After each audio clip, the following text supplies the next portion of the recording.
بسم اللہ الرحمن الرحیم۔ ہماری اتوار کی مختصر سوال و جواب کی نشست میں آپ کا استقبال، آپ کا خیر مقدم ہے۔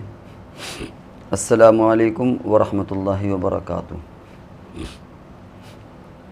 ہمارے سامنے جو نام ہے، سب سے پہلے عبدالاحد، یہ سلام کرتے ہیں اور کہتے ہیں ہمارے ارد گرد عالم نہیں ہے، ہمیں کیا اقدام اٹھانا چاہیے کہ ہم ہدایت پر قائم رہ سکیں۔ اگر آپ کے بس میں ہے اور یہ ممکن ہے کہ آپ وہاں سے منتقل ہو کر کے کسی ایسی جگہ آ جائیں جہاں علماء ہوں اور آپ علمی اور دینی استفادہ کر سکیں، تو ہم تو مشورہ یہی دیں گے کہ اس علاقے کو چھوڑ کر اس علاقے میں آ جائیے جہاں آپ کو یہ چیزیں بآسانی میسر ہو جائیں اور دین اسلام پر چلنا آسان ہو۔ حدیث کے تعلق سے بھی اس طرح کے اشارات ملتے ہیں کہ ایسی جگہ پر رہو جہاں تمہیں دین پر چلنے میں آسانی ہو، مسائل حل کرنے میں آسانی ہو۔ اور اگر یہ چیز ممکن نہیں ہے تو جب تک آپ سوشل میڈیا کے ذریعے سے ایسے علماء سے جڑ جائیے جو آپ کی وقتاً فوقتاً رہنمائی کرتے رہیں۔ خاص طور سے ان علماء کے نمبر فٹ کر لیجئے اور ان سے رابطے میں رہیے۔ ہم یوٹیوب کا مشورہ بہت زیادہ نہیں دیں گے کیونکہ ہر طرح کے لوگ اس میں ہیں، لیکن جو آپ کے معتبر علماء ہیں ان سے رابطے میں رہیے، اپنا نمبر ان کے پاس اور ان کا نمبر اپنے پاس رکھیے اور اس طرح اپنے مسائل کو حل کرتے رہیے۔ تو ان حالات میں سب سے بہتر شکل یہی ہے۔ دوسرا سوال ان کا ہے، سوال یہ تھا کہ مرد عورت کن صورتوں میں نماز قضا کر سکتے ہیں؟ یہ سوال بہت تشنا ہے۔ اگر پوچھنے کی مراد یہ ہے کہ کب قضا کریں، تو جب چھوٹ جائے تب قضا کریں، اور عورتوں کے لیے حیض کے زمانے میں اس کی اجازت ہے اور شریعت کی طرف سے یہ چھوٹ ہے کہ وہ نماز نہ پڑھیں اور پھر اس کی قضا بھی نہیں ہے۔ باقی اور اگر کچھ آپ پوچھنا چاہتے ہیں تو دوبارہ اسے پوچھ لیں۔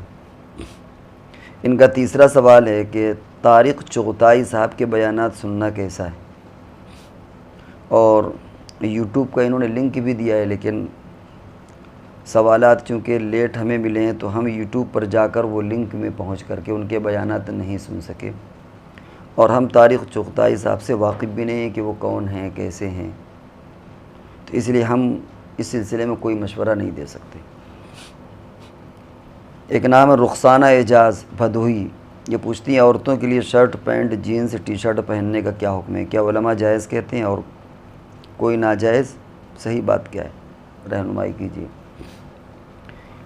جواب یہ کہ نبی اکرم صلی اللہ علیہ وسلم نے ان مردوں پر لعنت کی ہے جو عورتوں کی مشابہت اختیار کریں، اور ان عورتوں پر لعنت کی ہے جو مردوں کی مشابہت اختیار کریں۔ ظاہر مردوں کی مشابہت لباس ہی سے ہوگی، ایسا تو نہیں کہ عورت داڑھی نکال لے، مچھیں نکال لے، مرد جیسا جسم بنا لے، اس پر تو وہ قادر نہیں، ممکن بھی نہیں ہے۔ مطلب یہی ہے کہ جو مرد لباس پہنتے ہیں ویسے وہ لباس پہننے لگے، تو اس پر حضور نے لعنت کی ہے۔ اب ظاہر ہے کہ یہ جو آپ نے پوچھا ہے یہ مردوں کا لباس ہے، لہذا یہ ناجائز ہوگا۔ البتہ اگر آپ کو شوق پورا کرنا ہے تو خلوت میں اگر شادی شدہ ہیں تو اپنے شوہر کے سامنے آپ پہن لیجئے، جہاں کوئی اور نہ ہو، شوہر کے سامنے آپ پہننا چاہیں تھوڑی دیر کے لیے آپ پہن لیں، کوئی حرج نہیں ہے۔ گھر میں اگر کوئی دوسرا نہیں ہے سوائے شوہر کے تو تھوڑی دیر کے لیے شوق پورا کر سکتی ہیں۔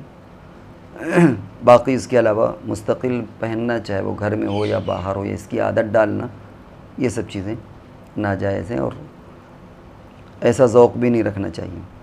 ایک اور نام ہمارے سامنے مسز وقاص انور، انہوں نے ایک ویڈیو بھیجی ہے اور پوچھا ہے کہ السلام علیکم مفتی صاحب، یہ وظیفہ پڑھ سکتے ہیں؟ وظیفہ اتفاق سے ہم کو ملا نہیں، اس میں ہم نے سوالات میں سرچ کیا، کسی موقع پر اگر وہ دیکھیں گے تو دوبارہ جواب دے دیا جائے گا۔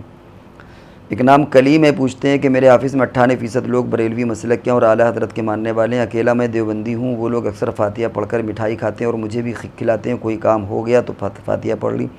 فاتحہ کس کے نام کی کرتے ہیں اور کیا پڑھتے ہیں یہ پوری طرح پتہ نہیں ہے، ایسی فاتحہ کھانا جائز کیا جائز ہے؟ اگر منع کریں تو کس طرح منع کریں؟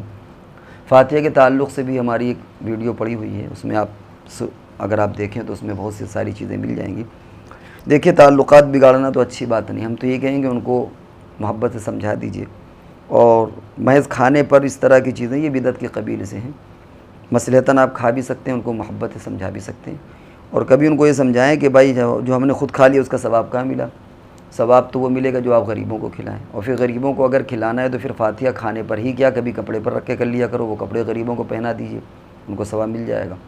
کبھی کچھ دواؤں کو رکھ لیجئے سامنے، ان دواؤں پر فاتحہ پڑھیے، وہ دوائیں بیماروں کو بانٹ دیجئے، کبھی اور چیزوں پر، یہ کھانے پر ہی کیا رسم ہے؟ تو اس طرح انشاءاللہ اگر سمجھائیں گے تو سمجھ میں آ جائے گا۔ باقی مجبوراً آپ اگر کھا لیں تو اس معنی اگر گنجائش ہے کہ تعلقات خراب کرنے سے کوئی فائدہ نہیں، جبکہ آپ کہتے ہیں 98% وہ ہیں، تو آپ اکیلے کچھ نہیں کر پائیں گے، محبت سے ان کو سمجھائیے، انشاءاللہ سمجھ میں آ جائے گا، اور جب تک مجبوراً ایسی مجبوری آ جائے تو آپ کھا بھی لیں۔ ایک نام ریحانہ ہمارے سامنے، مفتی صاحب میرے قریبی رشتہ دار غیر اللہ سے منت مانگتے ہیں اور اسے جائز کہتے ہیں، ان سے تعلق رکھنا جائز ہے؟ اصل میں غیر اللہ سے منت کا کیا مطلب ہے؟ وہ الفاظ اگر ذکر ہوں تو سمجھ میں آئے، ہو سکتا ہے کہ وہ یہ ہو کہ ہم فلانے کو ثواب بخشیں گے اور اصل منت اللہ کے نام پر ہو، تو یہ سوال تشنا ہے، آپ پہلے وہ الفاظ نقل کریں کہ وہ منت میں کیا الفاظ مانگتے ہیں، تو ان کو سمجھانے کی بھی کوشش کریں۔ باقی بہتر یہ ہے کہ وہ الفاظ اگر ذکر ہوں کہ منت میں کیا لفظ کہتے ہیں تو جواب زیادہ بہتر ہوگا، کیونکہ ہم یہ سمجھتے ہیں کہ غیر اللہ سے عموماً لوگ منت نہیں مانگتے، بعض لوگ حالانکہ مانگتے ہیں قبروں سے، لیکن عام طور سے جو لوگوں کا معاملہ ہے وہ غلط فہمی ہے، وہ مانگتے اللہ سے اور حوالہ کسی اور کا دے دیتے ہیں، حالانکہ وہ بھی غلط ہے۔ تو بہتر یہ ہوگا کہ پوری وضاحت ہو جائے سوال کی تاکہ جواب تشفی بخش دیا جا سکے۔ محمد محسن یہ پوچھتے ہیں کہ ایک سوال یہ پوچھنا تھا کہ آج کل روڈ پر پولیس والے بائک اور کار کا چالان اپنی مرضی سے کر دیتے ہیں، فوٹو کھینچ کے کبھی 500 کبھی 2000 کبھی یوں ہوتا ہے کہ فائن کے طور پر رشوت مانگتے ہیں اور نہ دینے پر لمبا چالان کاٹ دیتے ہیں، تو اس چالان کا پیمنٹ کیا بینک سے جو انٹرسٹ کی رقم ہے اس سے کر سکتے ہیں؟ یہ ذہن میں لے کے کہ گورنمنٹ کیوں گورنمنٹ کا پیسہ کو پہنچ جائے، اس پر روشنی ڈالیے۔ اور پھر آگے پوچھتے ہیں چالان کاٹنے کی 2 صورتیں ہوتی ہیں، ایک جگہ اپنی غلطی سے ہو جائے اور دوسری جگہ جیسے ون وے تھا آپ نکل گئے یا ٹریفک کے اصول کو توڑ دیا، اور دوسری صورت یہ ہے کہ پولیس والے روک کر پیپر مانگتے ہیں تو اکثر پیپر گھر پہ ہوتے ہیں، اس کی وجہ سے چالان کاٹ دیتے ہیں۔ دونوں صورتوں کا جواب۔ اب یہ بات آپ نے جو پوچھی ہے تو آپ کی غلطی ہے، ایسا بے اصولی کیوں کرتے ہیں؟ یہ تو اصول غلط ہے کہ آپ غلط چلیں اور پیپر گاڑی میں رکھے جاتے ہیں، گاڑی میں رکھنا چاہیے، لیکن اگر انہوں نے چالان کاٹ دیا ہے تو اس چالان کی رقم کو آپ سود سے دے سکتے ہیں، کیونکہ وہ چالان کی رقم حکومت کو پہنچ جائے گی، اور سود کا مطلب بھی ہے کہ جس کا مال ہے اس کے پاس پہنچ جائے۔ تو اب وہ چاہے آپ کی غلطی ہو چاہے آپ کی غلطی نہ ہو، چاہے جبراً کاٹیں چاہے وہ کیمرے کے ذریعے سے کٹا ہو، چاہے وہ جس نوعیت سے اگر چالان کاٹتے ہیں تو اس چالان کی رقم کو سود سے ادا کر سکتے ہیں، کیونکہ بہرحال وہ حکومت کے کھاتے میں جائے گی، کوئی بھی شکل ہو، آپ کی غلطی ہو یا آپ کی غلطی نہ ہو۔ یہ چالان کے تعلق سے ہم نے یہ بات آپ سے کہی ہے۔ ایک اور نام ہمارے سامنے ظفر بھیونڈی کامنٹ کرتے ہیں، مفتی صاحب کیا نماز میں دونوں ہاتھ سے کپڑے صحیح کرنے سے عمل کثیر ہو جاتا ہے اور نماز لوٹانا پڑے گی؟ اصل میں خالی دونوں ہاتھ مراد نہیں ہے، بلکہ اس طرح ہو کہ دوسرا آدمی دیکھے کہ یہ نماز میں نہیں ہے، کھیل کر رہا ہے، یا خود دل میں محسوس ہو کہ یار میں نماز نہیں پڑھ رہا بلکہ کھیل کر رہا ہوں، وہ دونوں ہاتھ مراد ہیں۔ محض دونوں ہاتھ کا چھو جانا یہ مراد نہیں ہے۔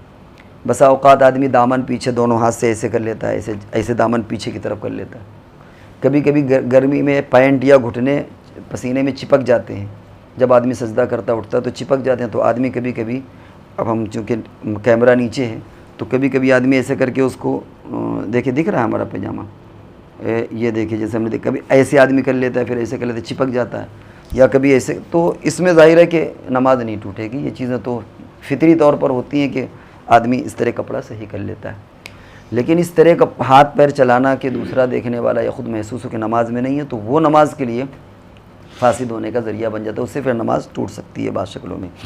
اور یہ جو ہے ہلکا پھلکا اپنے، تو ہلکا پھلکا ایک ہاتھ اور 2 ہاتھ سے کوئی فرق نہیں پڑتا، ایسا نہیں ہے کہ اب ذرا سا آپ نے ہلکا سا یوں کر دیا 2 ہاتھ سے تو وہ نماز چلی گئی، یہ مطلب اس کا نہیں۔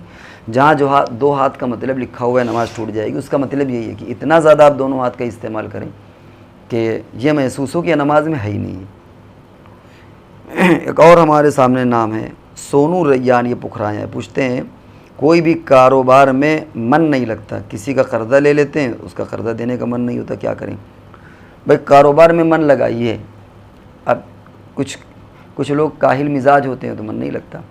عام طور سے کاروبار میں استقامت کی ضرورت ہوتی ہے، بہت سے لوگ جلدی رزلٹ چاہتے ہیں، بس جلدی سے مالدار ہو جائے، یا سامنے والے کو دیکھا جلدی سے ہم کو ترقی مل جائے، حالانکہ کاروبار جماؤ چاہتا ہے۔ اگر کوئی جوتا گاٹھنے والا بھی ایک جگہ پر جم کر کے جوتا گاٹھے گا نا تو اللہ تعالیٰ اس کو بھی اتنا دے دیتے ہیں. کوئی چھوٹی سی مونگ پھلی کا ٹھیلا لگائے گا جم تو اس کو بھی مل جائے گا. تو یہ ذہن میں رکھنا چاہیے کہ جلدی جلدی کاروبار نہیں بدلنا چاہیے، استقامت چاہیے. اگر اللہ تعالیٰ روزی روٹی دے رہا ہے اور کام چل رہا ہے تو بلا وجہ کاروبار چینج نہیں کرنا چاہیے، اور بہت جلدی کاروبار میں ترقی کی بھی نہیں سوچنا چاہیے، اور محنت اور لگن کرنا چاہیے. اللہ تعالیٰ فرماتے ہیں ان اللہ لا یضیع اجر المحسنین. ہم اچھا کام کرنے والوں کو کہ احسان اور عمل کو ضائع نہیں کرتے. ظاہر بات ہے کہ کاروبار کرنا اچھا کام ہے، بچوں کو پالنا اچھا کام ہے، تو اللہ تعالیٰ کیسے ناکام کر دے گا؟ تو اس لیے من لگائیے اور جم کر کے اور استقامت کے ساتھ کام کریے، ڈیوٹی کے ساتھ. کتنا ہمیں ٹائم دینا ہے کتنا نہیں، انشاءاللہ آپ دیکھیں گے اس کا رزلٹ نکلے گا، چاہے چھوٹا کام ہو لیکن دل جمعی کے ساتھ. اور دوسرے کسی قرض لے لیتے ہیں، دینے کا من نہیں ہوتا. اب یہ کہ اگر ہے اور دینے کا من نہیں ہوتا ہے تو بہت غلط بات ہے، تو دینا چاہیے. اور اگر ہے ہی نہیں ہے تو پھر وہ ایک مجبوری کی بات ہے، اس سے پھر معذرت کر لیں. ایک اور نام ہمارے سامنے محمد احمد، یہ پوچھتے ہیں کہ آپ کانپور میں ہوئے بوال کے بارے میں کچھ رہبری فرمائیے، مسلمانوں کو کیا کرنا چاہیے؟ ہم کیا کریں، بڑے بڑے لوگ کچھ کہنے کی پوزیشن پہ نہیں ہیں. اللہ سے رابطے کو مضبوط کریے. اور کچھ ایسا محسوس ہوتا ہے کہ جب تک بڑے کوئی رہنمائی نہ کریں تو خود سے کوئی قدم نہیں اٹھانا چاہیے. اب آپ کہیں گے بڑے تو کوئی رہنمائی نہیں کر رہے، تو ہو سکتا ہے کہ اس وقت بڑے رہنمائی کرنے کی پوزیشن پر نہ ہوں. اس لیے کہ ہر چیز ہر آدمی اس سطح سے سمجھ سکتا ہے کہ کیا دقتیں ہیں. وہ رہنمائی کر دیں کہ آپ ایسا کر لیں اور ویسا کرنے پر اور زیادہ نقصان ہو جائے، جیسا کہ آپ دیکھ رہے ہیں کہ جھارکھنڈ میں اور بہت سے اوپر گولیاں چلی ہیں، سب چلا. تو اس سے کبھی کبھی رزلٹ اچھا نہیں ہوتا، بچے پکڑے جاتے ہیں. پھر کیا ہوتا ہے، پولیس ایک تو بری طریقے سے پٹائی کرتی ہے، ہاتھ پیر توڑتی ہے، پھر جیل میں ڈالتی ہے، جیل میں ملائی میں پیسہ خرچ ہوتا ہے، پھر مقدمات میں پیسہ خرچ ہوتا ہے، پھر ضمانت میں لاکھوں روپے خرچ ہوتا ہے. تو مان لیجئے اگر 50 لوگ خرچ کیے گئے اور ایک بندے 50 افراد پکڑے گئے اور ایک بندے میں 2 لاکھ خرچ ہوا تو 1 کروڑ روپے خالی اسی میں خرچ ہو جائیں گے. تو زحمت ہے. اس لیے ہمیں سمجھ بوجھ کی ضرورت ہے. اگر ہم کو احتجاج کرنا ہے تو اپنی مسجد کے باہر تختیاں لے کے کھڑے ہو جائیں، یا اپنی گلی میں تختیاں لے کر کے نکل جائیں. کچھ دیکھیے باہر ملکوں میں بھی احتجاج ہوتے ہیں، وہ ہم لوگوں کی طرح ہلڑ کی طرح نہیں ہوتے. ابھی ہم نے ایک بچوں کا احتجاج دیکھا کہ وہ بچے ہنس رہے ہیں، ہی ہا کر رہے ہیں. وہ 8 سال کے 10 سال کے 12 سال کے بچے ہیں، اب وہ پلے کارڈ بھی لیے ہیں اور وہ ہنس بھی رہے ہیں، موڑ کے دیکھ رہے ہیں. تو وہ ان کے لیے ایک انجوائے اور وہ ایک تماشا ہو جاتا ہے. تو اس طرح احتجاج تو نہیں ہوتا. اس سے دوسرے لوگ، آپ نے دیکھا ہوگا کہ دوسرے ملکوں میں بوڑھے لوگ نکلتے ہیں احتجاج کے، وہاں بچے نہیں نکلتے. تو ذرا معمر لوگ نکلیں، تختیاں لے کر کے وقار کے ساتھ کوشش کریں، حکومت اجازت دے دے. اور اگر نہ اجازت دے تو کم سے کم جہاں تک اجازت دے دے. کبھی کبھی ایسا ہوتا ہے کہ حکومت دوسرے علاقوں میں نہیں دیتی، آپ اپنے علاقے میں کرنا چاہیں تو وہ اجازت دے دیں گے، پھر اس کو آپ سوشل میڈیا میں ڈالیں. تو کل ملا کر کے ہم اس کچھ پوزیشن پر کہنے کی پوزیشن پہ نہیں ہیں. لیکن یہی ہے کہ بہرحال علماء سے، ائمہ سے، اور جو بھی اپنے بڑے ہیں محلے میں، ان سے مشورہ کے ساتھ بچوں کی تربیت کی جائے. اور بچوں کو ہدایت دے دیجیے کہ بغیر، ماں باپ یہ کہتے ہیں کہ بغیر ہماری اجازت کے یا امام صاحب کی اجازت کے، بغیر اجازت کے تم لوگ باہر اس طرح ہلڑ بازی مت کرنا. سمجھ رہے ہیں؟ بہت سی اور چیزیں ہیں جو ہم اس وقت نہیں بیان کر سکتے. ظفر بھمنڈی یہ پوچھتے ہیں کہ اس چینل کو آباد و شاباد رکھے. آمین. ٹھیک ہے، اللہ تعالیٰ آپ کے دعاؤں کو قبول کرے. مفتی صاحب میرا سوال ہے کہ عورت اپنے بال بڑھانے کے لیے دوسری عورت کے بال لگا سکتی ہے؟ نہیں، حضور علیہ السلام نے منع فرمایا. انسانوں کے بال لگانے کی اجازت نہیں. اگر بال بہت چھوٹے ہیں، واقعتاً وہ اس دائرے میں کہ وہ عیب ان میں محسوس ہو رہا اور بال بڑھانا ہے، تو جو آرٹیفیشیل بال ہیں ان کو آپ بڑھا لیجیے، یا جو جانوروں کے بال ہوں وہ آپ لے کر کے لگا لیں. لیکن اگر معلوم ہے کہ انسان کے بال ہیں تو حضور علیہ السلام نے منع فرمایا اور لعنت فرمائی ہے.